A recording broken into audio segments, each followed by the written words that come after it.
Jesus, I talked a lot in the last episode. And I've more to say, so here goes. One thing that I mentioned in the last episode was this notion of psychological scratches as opposed to psychological scarring. So I didn't make it explicit enough what I was talking about, so here goes.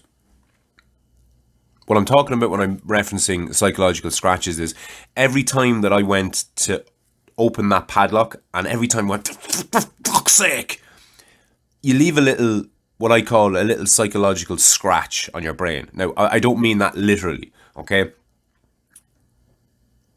And there's a compounding element to it. I mean, psychological scratches are fine. There's nothing wrong with them. They're just part of daily life if it's a once off. But if you have to open that padlock once a day, okay, that's a psychological scar every day. And it's the same one repeatedly. And there's a compounding element to it, okay? It's essentially death by 1,000 cuts, or psychological trauma by 1,000 psychological scratches, if that makes any sense. I'm a minute in and I'm already fucking going off the fucking wall. Anyway, I just wanted to make that explicit. It's not that every time that I went to send an email and I had to open the door and I chilled the fucking fuck out of my office or whatever else. It wasn't that any of those little things, or any time I went to look for a phone charger and went, oh fuck, my battery's about to die, fuck, where can I get a charger from? None of those things are going to affect you in any way, shape or form at all. But they absolutely are if it's all the fucking time. And by all the time, daily is plenty. Okay, once a week, not so bad. It depends on how big the thing is. Okay, let's say you're sharing your car with someone and you've only got one set of keys. Okay, if once a month you go to drive your car somewhere and the other person has the keys, it's like, oh, for fuck's sake, that's only once a month. It's only 12 times a year. But that's a big thing because, you know, you can't get to work, you can't get to the shops, you can't get to wherever the fuck it was that you wanted to go because you don't have the keys to your car. Okay, that's a big thing. Okay, having to fiddle a lock for 2 seconds before it actually opens is a tiny thing. But again, the frequency of these things is what's most relevant. Okay, that padlock, I'd have to open that at least once a day. At least, okay? And something that you do every day is important. There's nothing that you do every day that isn't important. That's one that I should fucking have a fucking think about, okay? There's nothing that you do every day which isn't important. Whether it's brushing your teeth. Brushing your teeth, here's one for you. I have a toothbrush at home now in the bathroom beside my bedroom, okay? And it's not as good as it should be. And the reason it's not as good as it should be is that I haven't pulled my finger out my fucking hole to go and buy a new one, even though I'm the one that does the shopping. Okay, I personally like hard bristle toothbrushes, which aren't sold in Aldi for some reason. There's soft, super soft, and extra soft. Okay, they're no addition. They don't scrub your fucking teeth like they're supposed to. But the point is, twice a day I brush my teeth, and it's unacceptable, as far as I see it, to have a shitty toothbrush to do that job. Okay, dental hygiene is just it's an important thing. It's an important part of life for your own sake and the people around you, because you don't want to have stinky breath. Okay, but picking it up, putting it in my mouth, and that little pang of disappointment of, oh, it's not fucking great, is it? Okay, that has a compounding effect. Okay, now that by itself every day, no big deal, but you add up. You don't have a rug at your front door to wipe your feet. You don't have a cloth in your car to wipe the fucking fog off your windscreen. You don't have a lighter beside the fire and you have to go looking for a lighter every time you want to light a fire. Here's one for you. This is one that I've actually managed to do, and it's funny because I've completely forgotten all about it up until this point. So I have a little shed out the back of my house where I keep my dog food. Okay, I pick up the 2 dogs' bowls every evening. I bring them into the shed. I put them on a little table and I lift up the big bag of nuts and I pour in the dog food, okay? The 2 German Shepherds that I have, it takes them between 2 or 3 weeks to go through a bag of dog food, okay? And every 2 or 3 weeks, let's call it once a month. Once a month, I have to get a scissors and open the top off the bag. Do you know what I did about 3 years ago? I went into fucking one of the cheap shops and I bought a scissors for about €1 and I put it in the shed and I left it there. I even screwed in a little hook and I hang it from it. And it's there 24/7. The only purpose for that scissors is once a month to open up the bag of dog food. That is literally its sole purpose in this world. And I wouldn't dream of using it for anything else, because the second it leaves the shed, that's when you may as well not have bought it in the fucking first place, because it'll just be used for something else. It'll go into a drawer, it'll go into a press, whatever the fuck. Okay? But that's just one tiny little thing that I've done, because feeding the dogs is something I do every day. And it might be only 12 times a year. It's probably 14 or 15 times a year that I'd have to open up a new bag of dog food. But to have the scissors there, I can't convey the importance of doing shit like that, because you mightn't have dogs, okay? But you need something to do something. And if it's something that you do every day, it's of the utmost fucking importance. But anyway, moving on from psychological scratches and death by 1,000 psychological cuts and all that jazz. I mentioned briefly in the last one, I took a note of it, the idea of online training. So I'm helping out a mate of mine. A mate of mine is training a football team at the minute, online. His gym is closed because of COVID, and he's using my matted area because I have essentially I've built it up over the last number of years. It's practically a private gym. I've got 50 square meters of mats where I do my martial arts training, and when this lockdown is lifted, I hope to get lads in again twice a week and blow that whole thing up. But anyway, aside from that, more on the online end of things. I set up a camera beside my mate who's doing this online training. He has his own camera, he has speakers, and he's addressing, 20 lads in a football club scattered all around the country, or not all around the country, scattered around whatever club he is in Meath. Okay?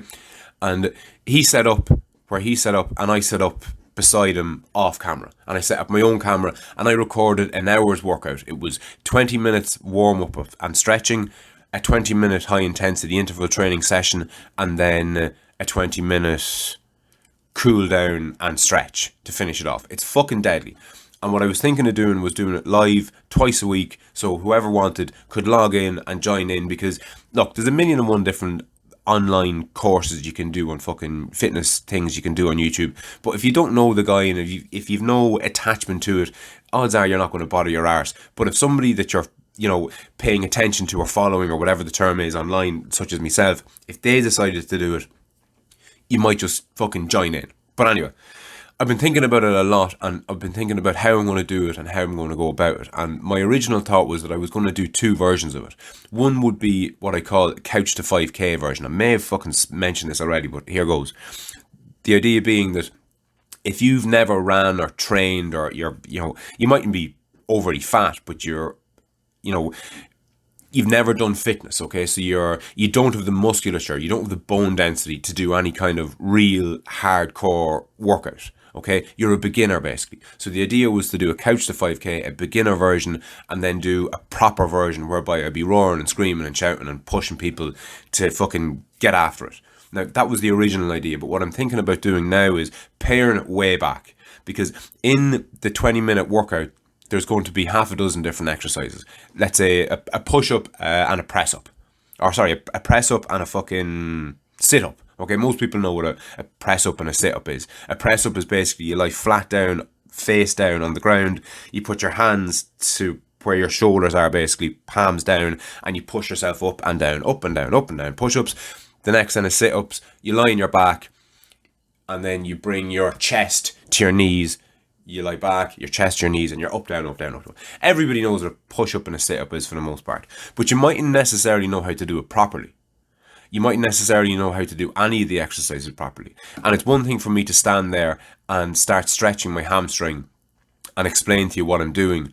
But unless you're there, unless you've a kind of a history of doing it, you mightn't even know where your hamstring is. You might know where your glutes are.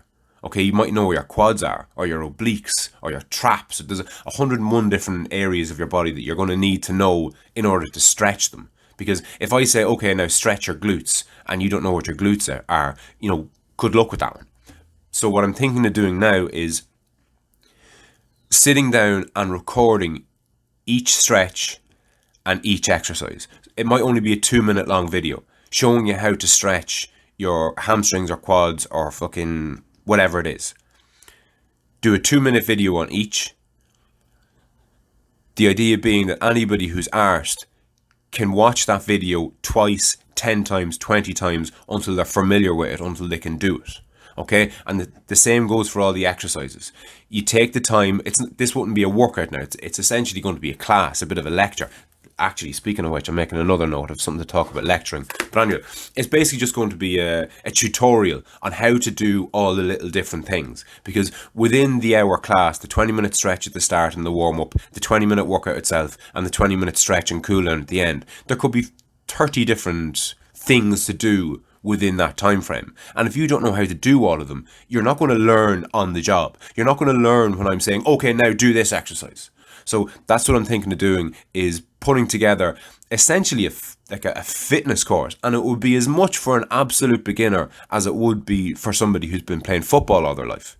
Okay? Now, it's not going to be for a fucking super athlete, but in fairness, if you're a super athlete and you're listening to me for fucking tips, good luck with that one as well. But anyway, lecturing. Here's one for you. So, a cousin of mine lectures in, I think it's Trinity. I have to double check with this. It doesn't really matter because these days everything's online, so it doesn't really matter where you're studying. But anyway, she's a lecturer in, I think, Trinity. Let me double check that. And she's asked me to come in and give, well, when I say she's asked me to come in and give a talk, she's asked me to do an online kind of presentation live to her students in their respective homes because we're in lockdown and all that jazz. But anyway, she does, what is it? It's some sort of entrepreneurial development module she's doing. I think it's a 12-week part of her broader course. I don't even know what a broader course is, I must ask her. But she's asked me to come along and basically do, I don't know, a 5 or a 10-minute presentation on my story as an entrepreneur, what I've learned along the way. And it's basically just a real life person giving a real life example in the country that these people are living or are from or whatever else, okay? The idea being that you get first-hand experience from somebody who has not done it all, but done enough, okay? I got into a stage whereby I was employing people and all the rest of it, okay? So built it up out of nothing, ran it for 5 years, and then COVID happened and it's on pause basically. But I was like, when I was asked, I was like, first off, what I said to her was, I've never refused an opportunity to speak before. I don't see why I'd start now. I went on to explain to her that nobody had ever asked me to speak before, and I sure as fuck wasn't going to pass up the opportunity to speak for the only person who ever asked me. So I just got that out of the way, in case she was expecting me to know what I was talking about, basically. Presumably she's listened to the podcast, presumably she knows I'm well able to fucking talk shite endlessly for God knows how long, and she knows that I ran somewhat of a successful business and started it from nothing, so I was good enough. But I was asking her, what do you want me to talk about, or is it just kind of a general thing? And she said, no, it's more of a general thing. She said that she can give me an idea of what she'd like me to cover if I want, but essentially she'd prefer if I just put together who I am, where I've come from, what I did, how I did it, and what I learned along the way. But it's funny though, because it's been great for me, because I've been thinking, okay, well, if I was to impart half a dozen different things to a group of 30-odd third-year college students, what would they be? And I haven't formulated this yet, I'm just thinking out loud, but I started thinking to myself about the whole imposter syndrome. I did an episode on that in the previous season.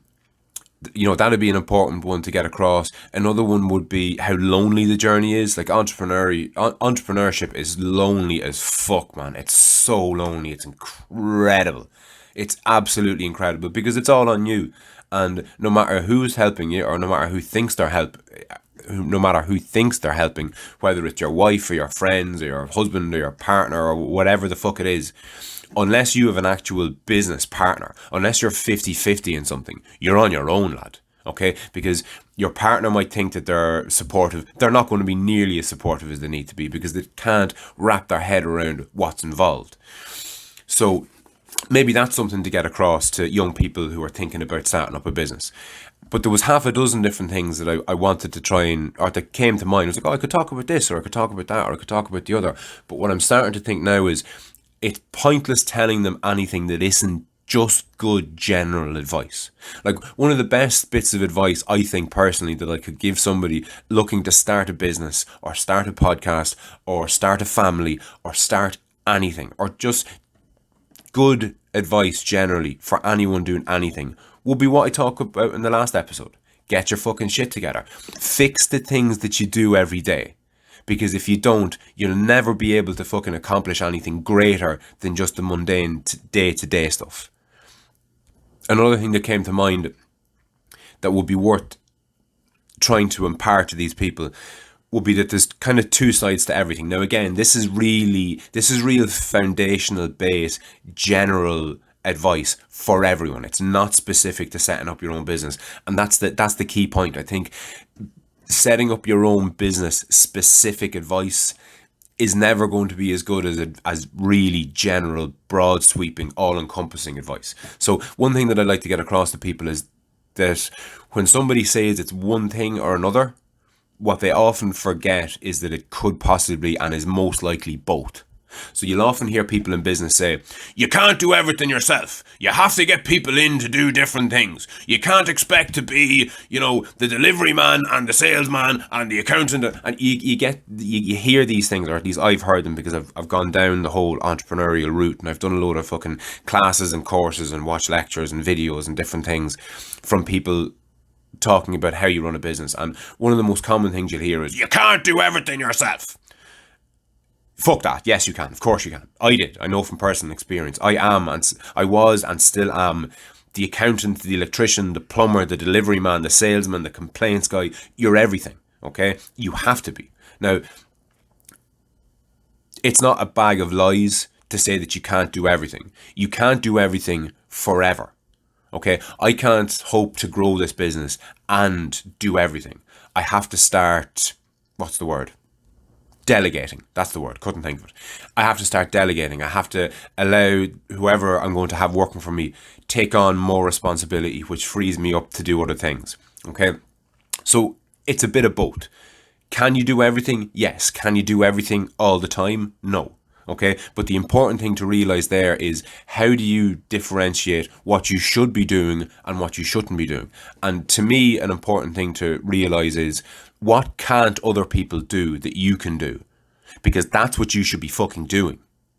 Okay? And again, this isn't fucking business advice. This is life advice. Okay? The things that you should be doing, the things that you should be concentrating your time on, if at all possible, are the things that other people can't do. Because that's your speciality. That's what you're good at. But you have to realize what these things are before you'll ever start doing them, essentially. And that's 17 minutes, and I better get the fuck out of here. Chat to you soon.